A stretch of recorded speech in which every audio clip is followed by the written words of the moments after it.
خوش نصیب لوگ وہ جن کو نصیب ہو صحبت اللہ۔ راہ ولی میں وہ تاثیر دیکھی، بدلتی ہزاروں کی تقدیر دیکھی۔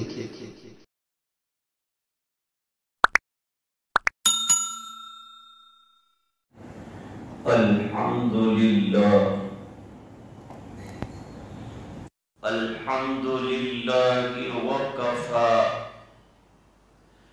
وسلام علی عباده الذین اصطفی اما بعد اعوذ باللہ من الشیطان الرجیم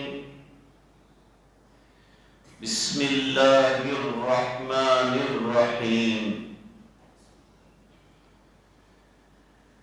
یا ایھا الذین آمنوا لا تلہکم اموالکم ولا اولادکم عن ذکر اللہ ومن یفعل ذلک فاولئک هم الخاسرون صدق اللہ العظیم۔ اللہم صلی علی سیدنا محمد وعلی آل سیدنا محمد وبارک وسلم۔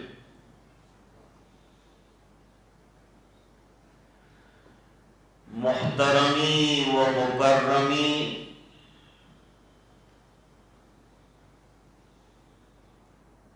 خلیفہ و مجاز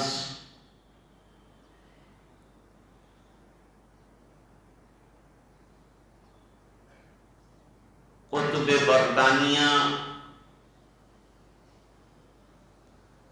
حضرت مولانا اسماعیل واری رحمہ اللہ تعالی،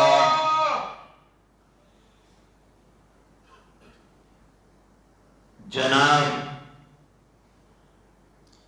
صادق صاحب دامت برکاتہم العالیہ،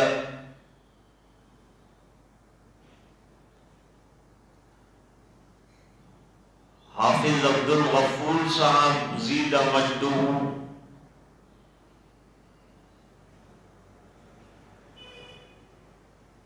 حضرت مولانا یوسف صاحب دامت برکاتہم العالیہ،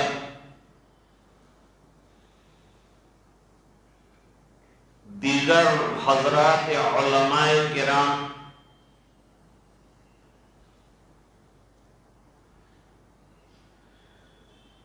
ایک دعوت کے موقع پر حضرت حافظ صاحب سے ملاقات ہوئی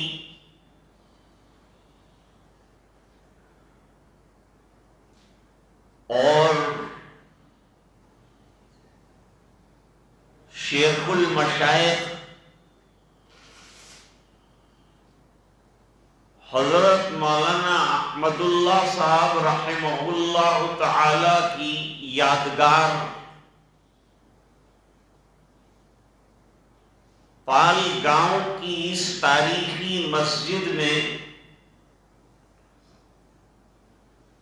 تقریر کرنے کا حکم دیا۔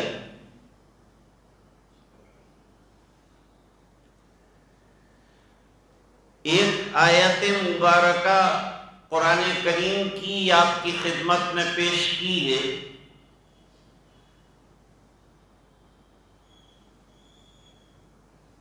اللہ جل جلالہ عم نوالہ فرماتے ہیں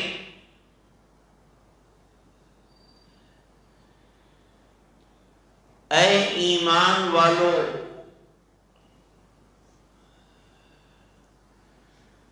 تم کو تمہاری اموال اور تمہاری اولاد کہیں اللہ کی یاد سے غافل نہ کر دیں۔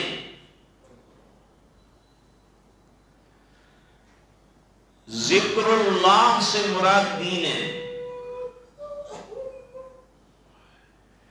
دین سے غافل نہ کر دیں۔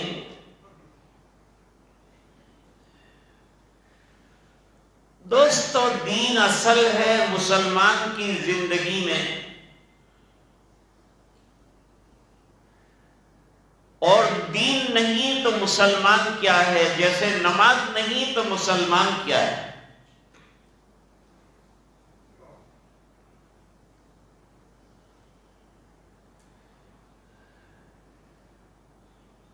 حدیث شریف میں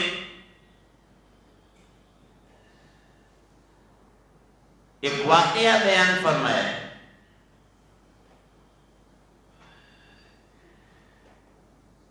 ایک صاحب ہیں جن کا نام ہے ابو کبیر، مکے کا رہنے والا،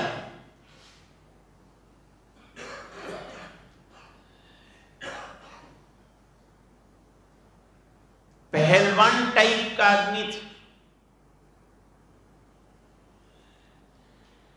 آقا کی خدمت میں حاضر ہوا، کہا تمہاری تعلیمات کیا ہیں؟ حضور پاک صلی اللہ علیہ وسلم نے دینی تعلیمات بیان فرمائی کہ توحید، رسالت، آخرت، نماز، عبادت، صلہ رحمی، پاک دامنی، اتنی بہترین تعلیمات ہے تو پھر لوگ آپ کی مخالفت کیوں کرتے ہیں؟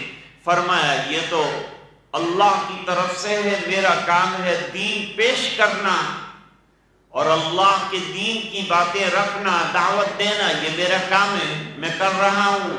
قبول کرنا نہ کرنا لوگوں کا کام ہے، جن کی قسمت میں ہدایت لکھی ہے وہ قبول کریں گے، نہیں لکھی ہے نہیں کریں گے۔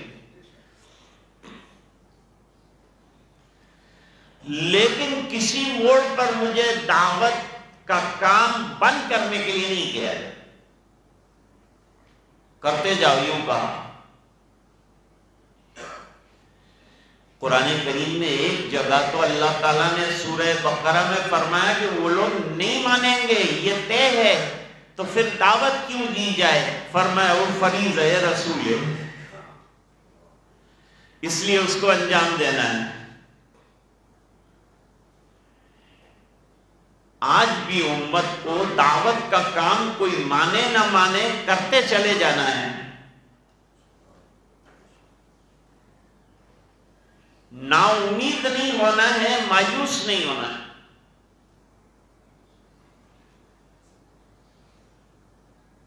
اس نے کہا آپ کی دعوت میرے دل میں سما گئی ہے اور میں قبول کرنے کے لیے تیار ہوں، لیکن دو شرطیں ہیں میری۔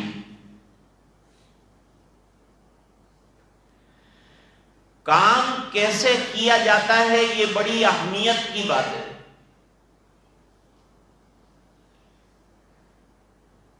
کام کو سیکھنا پڑتا ہے، پھر کرنا ہوتا ہے۔ سیکھنے کے لیے بھی علماء کے پاس جانا پڑے گا کہ حکمت کے ساتھ دین کی بات کیسے کی جائے۔ اہل اللہ کے پاس جانا پڑے گا، اہل ذکر کے پاس جانا پڑے گا۔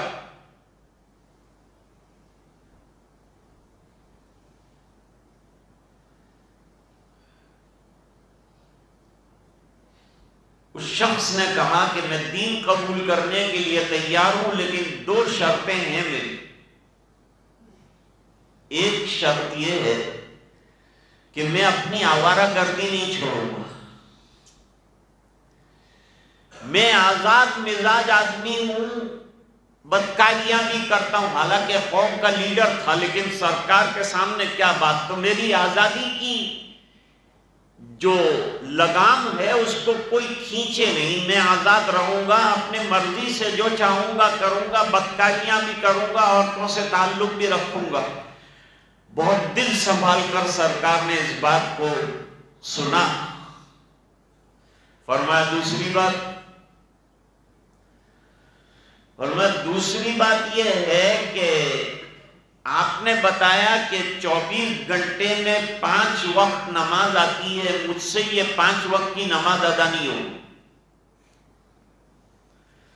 یہ دو شرطیں آپ کو منظور ہو تو میں دین قبول کرنے کے لیے تیار ہوں۔ سرکار نے منع نہیں فرمایا۔ کہا ابو کبیر ایک بات سنو، مثال سنو۔ تمہاری اہلیہ ہے؟ کہا جی ہاں ہے۔ تمہاری والدہ حیات ہے؟ تو کہا جی حیات ہے۔ بیٹیاں ہیں؟ کہا جی ہے۔ بہنیں ہیں؟ ان میں سے کسی پر کوئی غلط نظر ڈالے تو آپ کا رویہ کیا ہوگا؟ کیا کرو گے آپ؟ حضرت مجھ سے برداشت نہیں ہوگا، میری بہن پر کوئی غلط نظر ڈالے، میری ماں پر کوئی غلط نظر ڈالے، میں مارنے کاٹنے کے لیے، مقابلے کے لیے تیار ہو جاؤں گا۔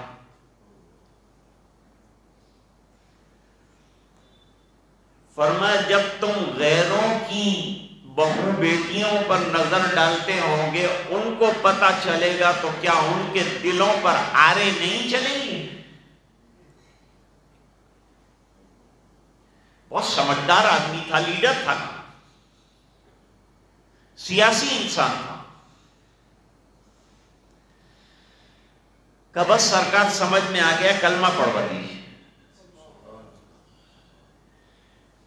فوراً حضور پاک صلی اللہ علیہ وسلم نے کلمہ پڑھوایا، اشہد ان لا الہ الا اللہ و اشہد ان محمدا عبدہ و رسولہ۔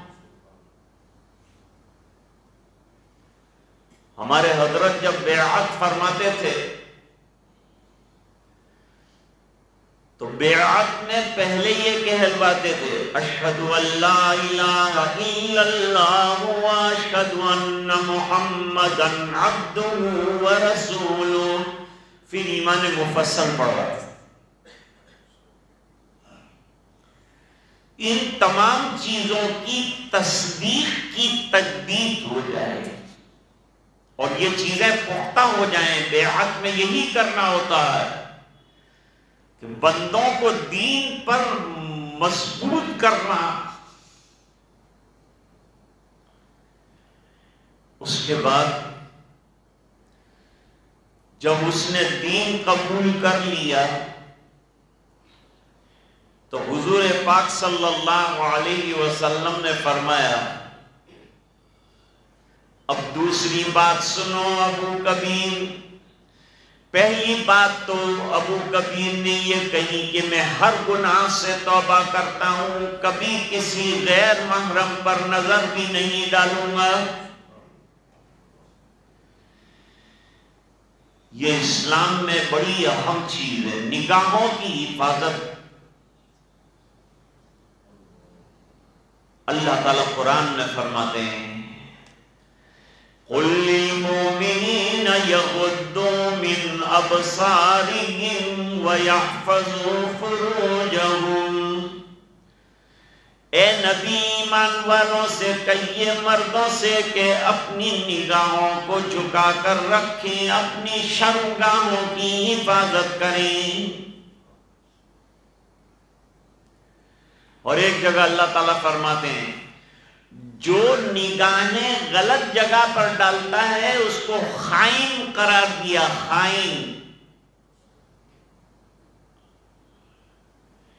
اور جو نگاہ غلط جگہ پر ڈالے اسے زانی قرار دیا۔ اللہ فرماتے ہیں، یعلم خائنۃ الاعین وما تخفی الصدور۔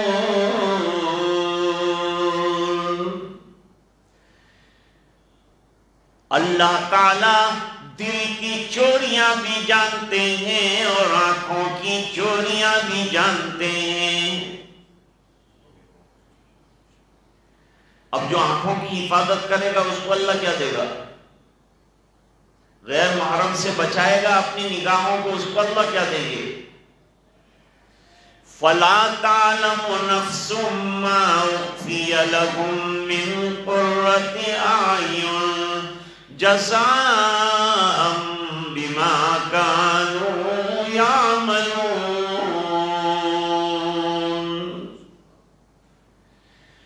کوئی انسان نہیں جانتا کہ آنکھوں کی حفاظت کرنے والوں کو اللہ تعالی کیا جنت کے بہترین مناظر دکھانے والے ہیں، کوئی نہیں جانتا، کوئی تصور نہیں کرتا، کر نہیں سکتا۔ تو آنکھوں کی حفاظت نہ کرنے والا زانی کہلایا۔ حدیث ہے وَالْعَيْنَانِ تَزْنِيَانِ وَزِنَاهُمَا النَّظَرُ، اور آنکھوں کی حفاظت نہ کرنے والا ملعون ہے۔ لَعَنَ اللَّهُ النَّاظِرَ وَالْمَنظُورَ إِلَيْهِ، اس کو معمولی مت سمجھو۔ ایک آدمی اپنا مکان بند کر کے چلا جائے، کھڑکیاں بند ہیں، دروازے بند ہیں، روشن دان کھلا ہے، 1 سال کے بعد آئے گا تو مکان میں غبار ہوگا کہ نہیں ہوگا؟ ہوگا، ظاہری بات ہے کہ روشن دان کھلے۔ فرماتے ہیں جس طرح روشن دان کھلا رکھنے سے دروازے کھڑکیاں سب بند کرنے کے باوجود غبار آتا ہے، اس طرح کسی نے گناہوں کے سب دروازے بند کر دیے لیکن آنکھوں کا روشن دان اس کی حفاظت نہیں کی تو دل کے اندر غبار جمع ہو جائے گا، یہ ولی نہیں بن سکتا، اس کی ولایت خطرے میں ہے۔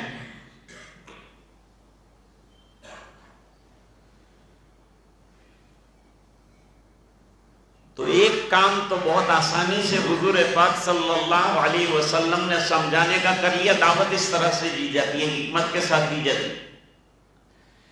اللہ فرماتے ہیں ادعو الی سبیل ربک بالحکمت والموعظۃ الحسنہ، اور جدال تک مت جائیے، خالی یہ 2 چیزوں پر عمل کریں۔ جادلہم میں انداز بدلا ہے قرآن کریم کے بیان کا۔ اب دوسری بات سمجھانی ہے کہ اس کو نماز پہ لانا ہے، تو حضور پاک صلی اللہ علیہ وسلم نے ایک اور جملہ ارشاد فرمایا جو حدیثوں میں ہے،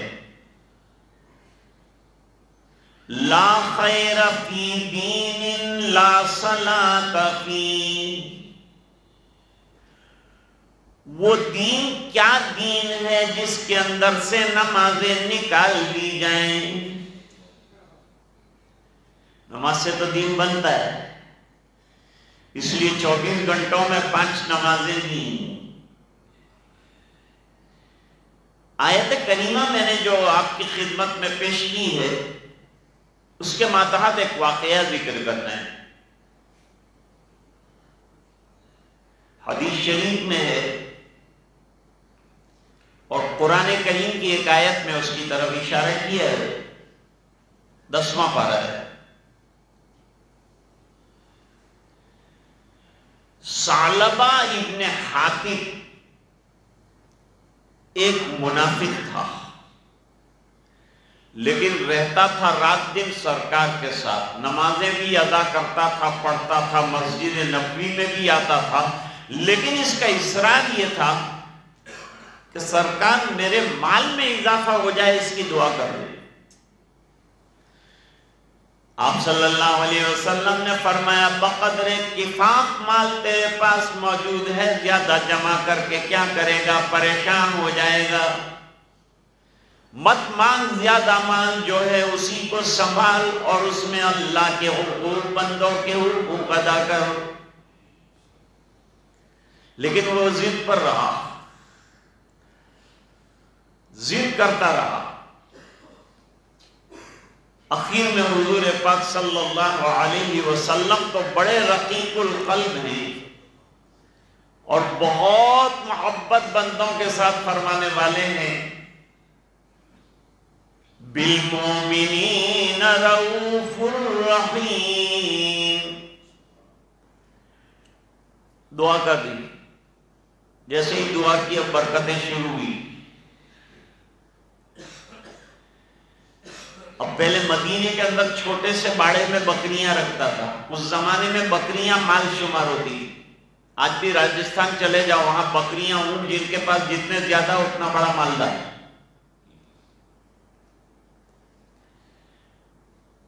بکریاں بڑی تو مدینے کے باہر ایک باڑہ لیا. پہلے 5 وقت کی نماز حضور پاک صلی اللہ علیہ وسلم کے ساتھ ہوتی تھی. اب مدینے سے باہر بڑا باڑہ لیا, بکریوں کی نگرانی میں لگ گیا. نتیجہ یہ ہوا کہ خالی ایک نماز حضور کے پیچھے پڑتا ہے. یہ محرومی سب سے پہلے مال کی وجہ سے ہوئی. دوسرا نمبر آیا,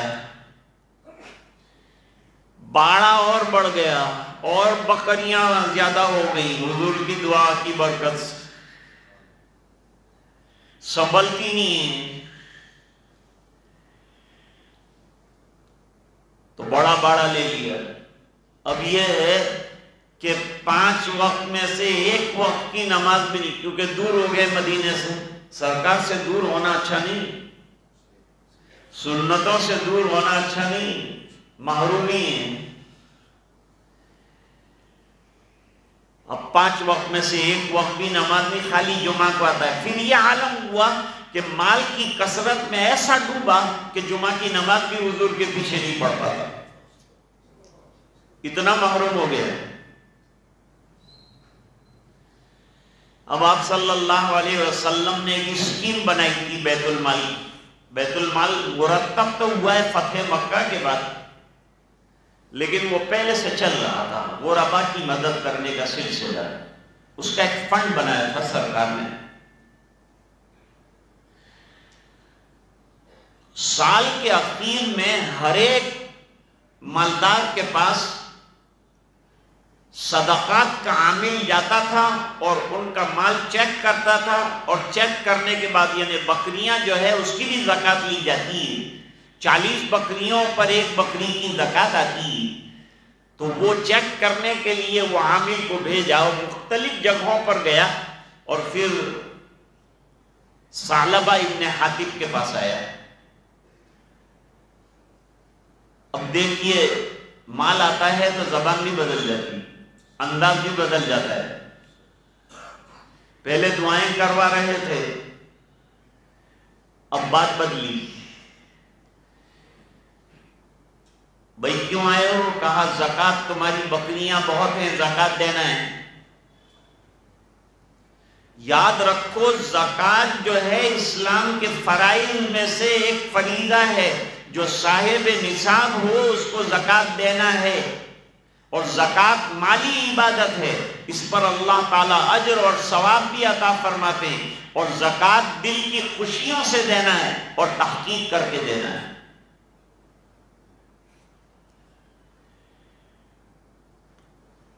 جب وہ عامل نے کہا کہ آپ زکوٰۃ ادا کریں, اس نے کہا میں نے اتنی محنت سے مال کمایا اور ٹیکس تم کو دے دوں, ٹیکس لینے آئے ہو. زکوٰۃ کو بعض لوگ ٹیکس سمجھتے ہیں. آج بھی کتنے لوگ ایسے ہیں مسلمانوں میں جو بحث کرتے ہیں کہ کیوں دیا جائے. اگر مسلمان 100% صحیح زکوٰۃ نکالے تو مسلمانوں میں کوئی غریبی نہ رہے. لیکن مسلمان جیسی زکوٰۃ نکالنی چاہیے ایسی زکوٰۃ نہیں نکالتے. اپنے مال کو گنو اور گننے کے بعد علماء سے پوچھو کہ اتنا مال میرے پاس ہے, کتنی زکوٰۃ مجھے نکالنی.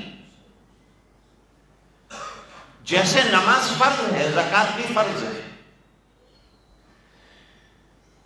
زکوٰۃ ابتدائے اسلام میں فرض ہو گئی تھی, لیکن اس کے مسائل اور اس کی تفصیلات جو ہے مدنی زندگی میں آئی ہے, سن 2 ہجری میں.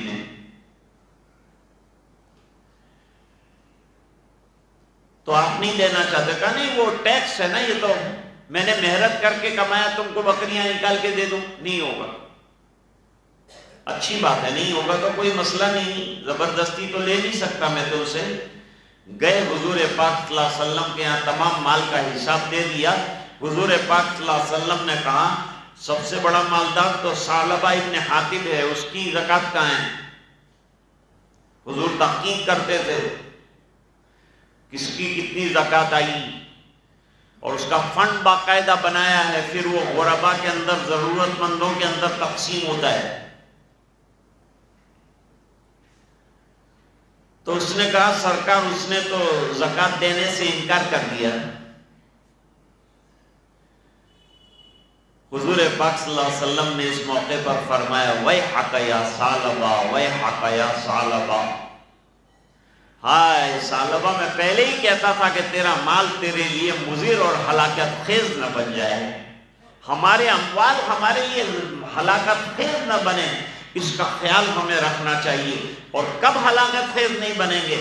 آئے گا مال صحیح راستے سے، زکوٰۃ کے ذریعے سے اللہ کے بندوں کی مدد کی جائے اور صدقات نافلہ بھی دیے جائیں۔ ایک فرشتہ روزانہ اعلان کرتا ہے، ایک فرشتہ یہ اعلان کر رہا ہے، اللہم آت منفقا خلفا، اے اللہ جو مال میں سے تیرے راستے میں دیتا ہے اس کو خوب عطا فرما، اور جو بچا بچا کے رکھتا ہے غربا کی مدد نہیں کرتا، ضرورت مندوں کی مدد نہیں کرتا۔ ایک فرشتہ اعلان کرتا ہے، اللہم آت ممسکا تلفا، اے اللہ کنجوس اور بخیل اور مال ہونے کے باوجود ضرورت مندوں کو نہ دینے والے کے مال کو ہلاک فرما دے۔ اچھا، حضور پاک صلی اللہ علیہ وسلم نے ویحک کا کہا، بربادیاں ہو حاطب کے لیے، ثعلبہ کے لیے۔ اس بات کی اطلاع مل گئی ثعلبہ ابن حاطب کو، بہترین مال اور بکریاں لے کر حضور پاک صلی اللہ علیہ وسلم کی خدمت میں آیا اور پیش کیا کہ لیجئے سرکار یہ آپ کی زکوٰۃ۔ دھکا دے دیا حضور پاک صلی اللہ علیہ وسلم نے اور فرمایا کہ تیرا مال قبول نہ کیا جائے، اللہ کا حکم ہے، تیرا مال قبول نہیں کیا جائے گا، وہ مال بڑا ملعون کہلائے گا جو اللہ کے دربار میں ناقابل قبول رہا ہو۔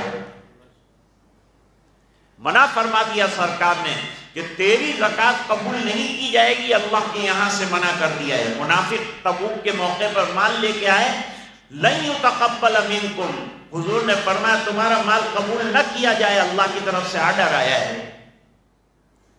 ڈرنے کا مقام ہے کہ ہمارا مال کہیں رد نہ کر دیا جائے، ہمارے منہ پر مار نہ دیا جائے۔ اس طرح سے مال کمانا بھی صحیح راستے سے، خرچ بھی کرنا صحیح راستے میں۔